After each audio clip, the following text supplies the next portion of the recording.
जैसे ही बाबा के पास जाना हुआ,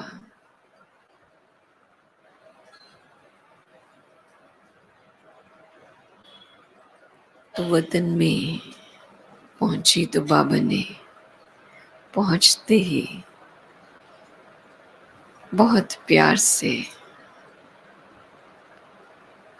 कहा, बच्चे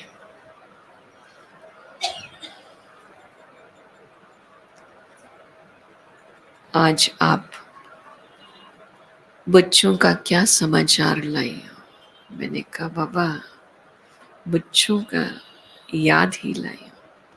तो बाबा ने कहा, नहीं, बच्चों के पुरुषार्थ का समाचार सुनाओ।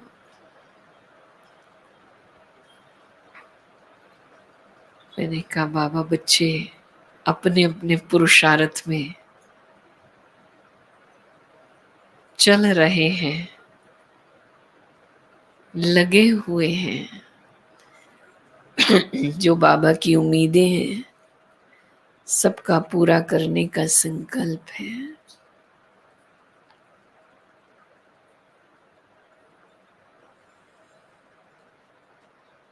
तो बाबा ने कहा, देखो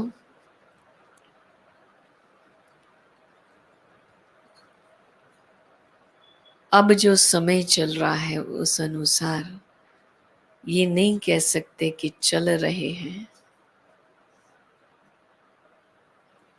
कर रहे हैं।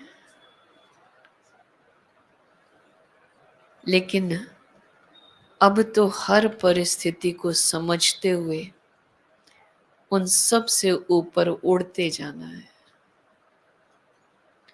नीचे तो रहना ही नहीं है।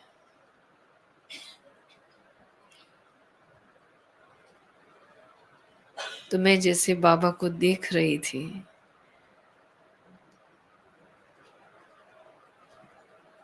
और बाबा की बातों को जैसे समझ भी रही थी, तो बाबा ने कहा, बच्चे समझाना।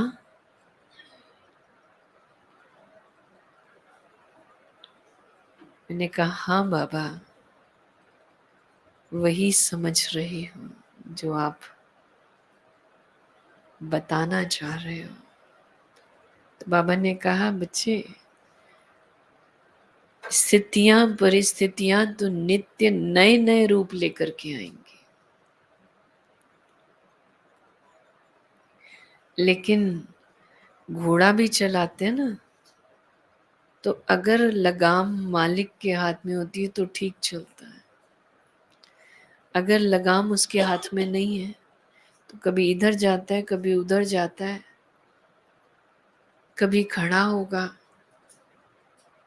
ऐसे ही ये मन और बुद्धि की लगाम बाबा के हाथ में सदा बनी रहे।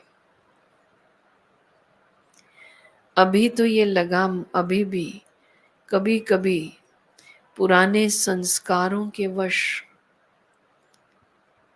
कभी परिस्थितियों को, कभी देहधारियों को दे देते हो। फिर कहते हो, बाबा क्या करें, आज ये हो गया, आज ये हो गया। और बाबा ने तो पक्का कराया है, बच्चे फर्श पर तो रहना ही नहीं है,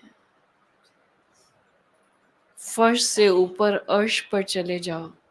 आप तो फरिश्ते हो ना, फरिश्ता बनना है तो जमीन पर क्यों रहते हो। ये परिस्थितियां तो कहाँ है, यहाँ है ना, नीचे। तो अगर अभी तक भी चल रहे हैं तो जब समय आ गया है, अन्य आत्माएं जब आपसे लेने के लिए तैयार हैं, तो आप क्या दोगे। तो ऐसा ना हो कि वो खाली लौट जाएं और आपको फिर शिकायत दें कि हमें तो आपने कुछ दिया ही नहीं। उलैना ना दे। तो अपनी अवस्था हर घड़ी देखते रहो, अर्श पर है, ऊपर है। अंदर में दुनियावी बातें, व्यर्थ बातें नहीं, बस एक ही बाबा की याद और बातें, ज्ञान, वही अंदर में चलता। तो फिर जैसे बाबा को भोग स्वीकार कराया, तो बाबा दृष्टि दे रहे थे। देते देते बाबा बोले, न्यारे और प्यारे बनो, जितना न्यारे उतना प्यारे रहेंगे, न्यारे और प्यारे बनो। ऐसे जैसे कहते हुए मैंने देखा ये दृश्य समाप्त हुआ और मैं नीचे आ गई।